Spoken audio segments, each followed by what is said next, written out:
What's up, guys? Welcome back to Games in Hand, and we're going to take a look at the First Descendant here on the Lenovo Legion Go. I'm actually having a blast with this game. I've been playing it since it launched, and yeah, it's working out really well on all the handhelds, so we'll check it out here on the go. So we'll start off with settings. Now, I am just sticking with low here for the most part. We are going to take a look at frame gen and other things as well, and we're going to be medium on anti-aliasing, no motion blur, 1200p and 800p for our options here. We'll start with 1200, but we will also take a look at 800 as well. And I think that's pretty much where you're going to want to stay, especially at 20 watts handheld performance mode, which is what we're going to stick with throughout this video for purposes of this.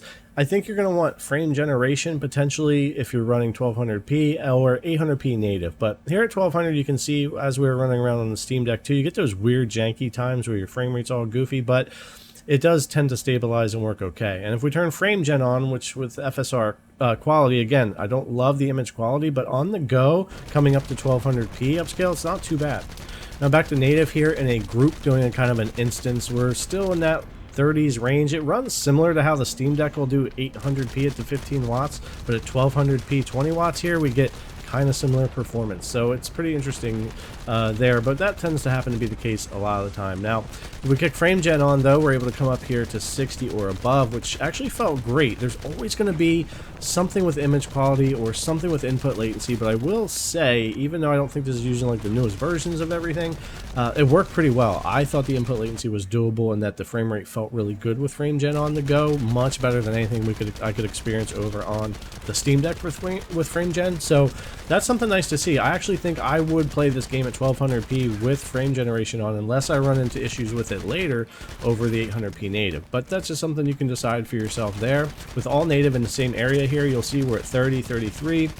Which makes sense because with frame gen on, you almost doubled that. So I was in the 60s here, right? So it all depends on what you want for image quality, input latency, and your frame rate, and balance that how you want there. And of course, you can always up the wattage a bit on the go, but it doesn't help a ton in this game, I've noticed. Now, let's go ahead and go over to 800p for a minute. So same spot here, go to 800p native, and we'll be in the 40s instead of 30s standing in this spot. So of course, it's going to run a little bit easier. You're going to have areas where it's going to dip, and it's certainly not always going to stay in the higher FPS, but it does do a lot better. So if you don't want to use any FSR, but you want a little bit more bump on the FPS, but it's not as much as frame gen on 1200p, you could do this and go with 800p low native and mess around with your settings from there to dial it in. I think ultimately it looks pretty good on the smaller screen. It might not be great captured or blown up depending on how you're looking at this, but on the go screen I think it looks good.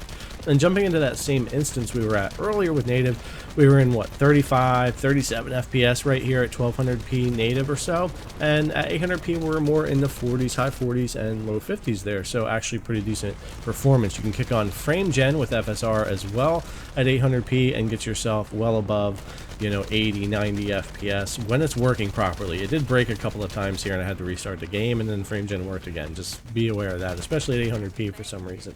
Now 800p native in a different area, back on a planet open world here, 50s, 40s, same kind of idea here. So again, in between what you would get for 1200p native and 1200p frame gen if you just wanted to go native with a little bit more experience. Then we'll jump over here to 1200p FSR quality FG on here, so about 10 FPS more, 5 FPS more running it this way, but I think the image quality looks pretty darn good here on the go, and I don't know, I just kind of prefer it this way, at least so far for me. And then we'll jump back over to the 800p native here. So it's kind of good that between wattage, resolution, and your settings and everything, there's definitely room to play here between the 30 FPS and 60 or higher, depending on what you're wanting to get, battery drainage, all that kind of stuff. But there's definitely a little wiggle room. Unlike on the Steam Deck, we're kind of locked into just running it the best we can and as low as we can. You do have some option here to play the game that you want to, the way that you want to, on the go, at least anyway. So that's going to be different for everybody, but I think this gave you a general idea of how it's running and what you might get out of the game and how you want it to perform for you. Alright guys, thanks a lot for coming to check out the video as always. We really appreciate it, and we'll see you in the next one.